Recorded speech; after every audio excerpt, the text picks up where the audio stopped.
Good evening everyone ब्लॉगटा आज के एखान থেকে स्टार्ट করছি। ঘরে একটা মারাত্মক দুর্ঘটনা ঘটে গেছে, দুর্ঘটনাই বলবো ছাড়া আর কি বলবো। মনে রাইপারটা পরিয়ে দে, দেখাচ্ছি। লাড্ডুর হাতটা দেখো, ফ্রন্ট লেখা আছে দেখ।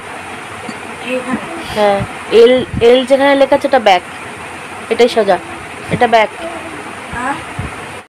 লাড্ডুর হাত দেখেছো, লাড্ডুর হাতটা সামান্য ফ্র্যাকচার হয়েছে। কালকে হচ্ছে বুলটু ওকে কাঁধে নিয়ে নিয়ে ঘুরছিল বুঝলে, আর ও বুলটুর চুলটা ধরে একদম পেছনে মানে স্লিপ খেয়ে পড়ে যাচ্ছিল। পড়লে একটা রক্তারক্তি কাণ্ডটা হতো মাথা ফেটে। ঠাকুরমশাই ওর হাতটা ধরেছে, আর মানে ধরেছে হচ্ছে যাতে ও পড়ে না যায়। আর হচ্ছে লাড্ডুবাবু এত ছটফট করছে, ঘুরে গেছে পুরো, মানে হাতটা তো ধরেছে আর ও লাড্ডুবাবু পুরো ঘুরে গেছে। আর হাতটা খুব মানে রিস্টটা আর কি গেছে ফ্র্যাকচার হয়ে। তো কালকে আমরা অর্থোপেডিক্স দেখাবো, আমি দেখি কি হয়। মন মেজাজটা খুবই খারাপ। এই অবস্থা তোমরা ভাববে যে এটাও ব্লক করে দেখাচ্ছে, তোমরা ভাবো যে মানে কি যে এমন হয়, এ থেকে থেকে ডুব মারে। কিন্তু কেন যে আমি ডুব মারি কি আর বলবো, এই একটার পর একটা ঘটনা ঘটেই চলেছে আমাদের। তাও আজকে মনায় এসছে আর কি, ছিল সারাদিন। আর এই যে বুলটু,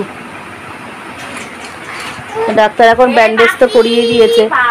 কালকে ডাক্তারের কাছে নিয়ে গেছিলাম, একটা জেনারেল ফিজিশিয়ানের কাছে, তো সেখানে আর কি মোটামুটি ব্যান্ডেজ করে দিয়েছে।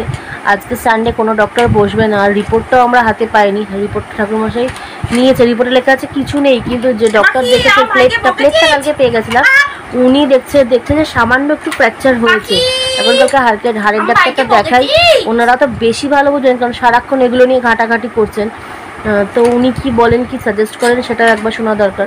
যদি বলেন যে না রিপোর্টেই ঠিক লেখা আছে তাহলে ভালো, বেশ ভালো। আর যদি বলছেন যে না সামান্য একটু ফ্র্যাকচার, কারণ আমাদেরও না চোখে লাগছে যে একটু হলেও 19 আর 20, কারণ দুটো হাতেরই তো ছবি, মানে দুটো হাতের ছবি না, মানে একটা হাতটা একবার সোজা করে তুলেছে আর একবার একটু বেঁকিয়ে তুলেছে। তো তখন না সামান্য একটুখানি মানে দুটো হাড়ের মধ্যে একটু ডিসব্যালেন্স দেখা যাচ্ছে, বুঝলে তো। তো যাই হোক, দেখা যাক কি হয় কতদূর।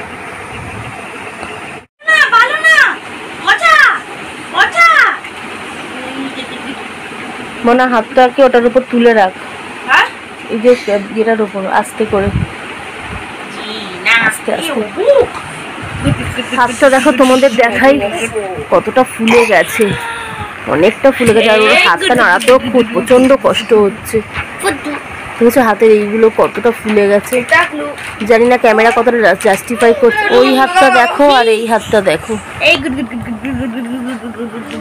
যাই হোক, আমি তো এখানে রান্না করতে চলে এসেছি, যেহেতু মনা আছে, ওকে ধরে আছে, একটু মানে আমার হেল্প হচ্ছে। সেই জন্য ভাবলাম রান্নাটা বসিয়ে দিই, রান্নাটা করে নিই আর কি। একটু বেশি করে রান্না করে রেখেছি, কারণ ও তো আর আজকে রাতে থাকবে না, চলে যাবে, সারাদিন ছিল। তো আজকে রাতের তরকারি আর কালকে সকালেরটা, যেহেতু ডাক্তারের কাছেও যাওয়ার আছে, ওকে নিয়ে পারবো কি পারবো না, ও সময় দেবে কি দেবে না, সেই জন্য আর কি করে রাখলাম। ততক্ষণ দেখে নাও আগের দিন ও কাকিমার বাড়িতে গিয়ে কেমন মজা করছিল, আর আজকে ওর কি অবস্থা।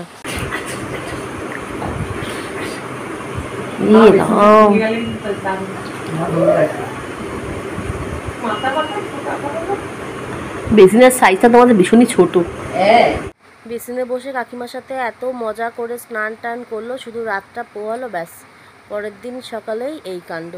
এখন ডাক্তারের কাছে আছি আমরা, একটুখানি সব তো আর করা যায় না ভিডিও, একটুখানি ক্লিপ রেকর্ড করেছি, তোমরা দেখতে থাকো।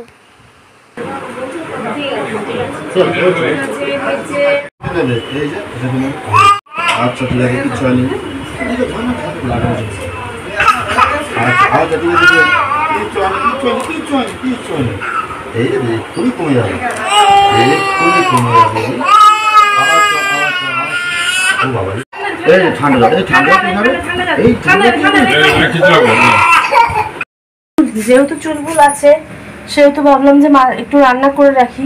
সকালবেলা আজকে কিনে খাবার খেয়েছি, এবেলাও কিনে খাবার খাবো, ওই জন্য রান্নাটা করে রাখছি।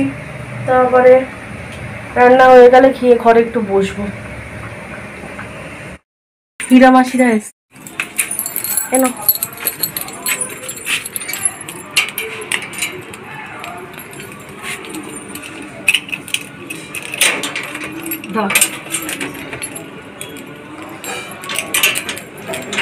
কি ঘুমাচ্ছে? না না, এই তো উঠে গেল সব। কেমন আছে? আছে ব্যথা নিয়ে। এই যে লাড্ডু বাবুর মানে প্লেট, আলোটা পড়ছে বলে তোমাদের একটু অসুবিধা হতে পারে। এই যে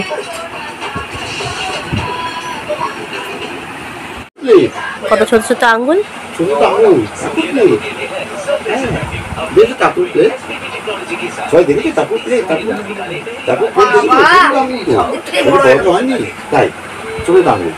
দেখো কিরকম চেষ্টা করছে উবু হামা হদাবার, কিন্তু পেরে তো আর উঠছে না হাতের জন্য।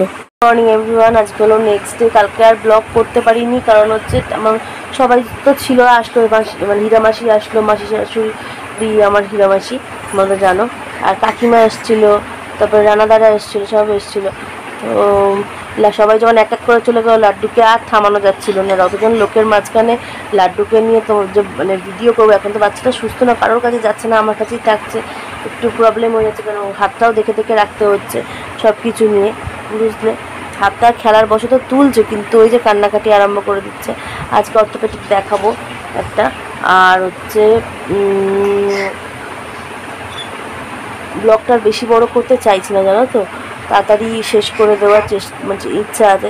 কারণ ব্লগ বড় করাটা কোনো ব্যাপার না, কিন্তু এডিটিংটাই হচ্ছে মেন ব্যাপার, জানো তো। তোমরা যারা ব্লগ করো বা এডিট করো তোমরা জানো, ওটাতেই সময় টাইম লেগে যায়। আর এই বাচ্চা নিয়ে দেখো লেগেছে তো ব্যথা, জিনু ব্যথা। দাদা কই? বুলটুর তো অফলাইন স্কুল শুরু হয়ে গেছে, তোমাদের বলেছি আজ থেকে 6 তারিখ থেকে 10 তারিখ অবধি হবে, তারপরে আর কি ছুটি পড়বে। হ্যাঁ, না না না না না না না, ওরকম করো না, লেগে যাবে। হাতটা আজকে ভোরবেলা এমন মুড়ে গেছে, ঘুমাতে ঘুমাতে খুব জোর ব্যথা পেয়ে গেছে। কি কান্না ছেলে, এই ছেলেকে থামাতে পারি না। তো চলো, কালকে রান্নাবান্না তো করেই রেখেছি মোটামুটি, দেখেছো, তা আজকেও হয়ে যাবে। আর হচ্ছে আবার রাত্রিবেলা রান্না করবো। তো আজকের মতো ব্লগটা আজকে এই পর্যন্ত রাখছি। যদি কিছু ভালো লেগে থাকে ডু লাইক, শেয়ার, কমেন্ট আর সাবস্ক্রাইব আমার চ্যানেল। আর ভালো থেকে সুস্থ থেকে সুন্দর থেকো। আর লাড্ডু বাবুকে বেশি বেশি করে দেখতে থেকো, টাইম স্পেন্ড উইথ সাথে। টাটা টাটা লাড্ডু বাবু, টাটা। সবাইকে টাটা করে দাও। টাটা জিনু বাবু, টাটা লাড্ডু বাবু, টাটা। ব্লগটা তো শেষ মোটামুটি করে দিয়েছিলাম, তারপরে ভাবলাম যে না, তোমাদের সঙ্গে এই একটা ক্লিপ অন্তত শেয়ার করে রাখি, তাহলে আপাতত নেক্সট আপডেটটা তোমাদের একটু ক্লিয়ার থাকবে। দেখো, তোমার লাড্ডুবাবুর হাতে ব্যান্ডেজটা নেই, আমরা অর্থোপেডিক দেখিয়েছিলাম, তিনি ব্যান্ডেজটা খুলে দিয়েছেন। এরপরে কেন খুলে দিয়েছেন, কী বৃত্তান্ত, সেটা নেক্সট ব্লগে তোমরা দেখবে। এই ক্লিপটা অতি অবশ্যই থাকবে, বাট ছোটো রূপে। ততক্ষণ তোমার টাইম স্পেন্ড উইথ দেখতে থেকো।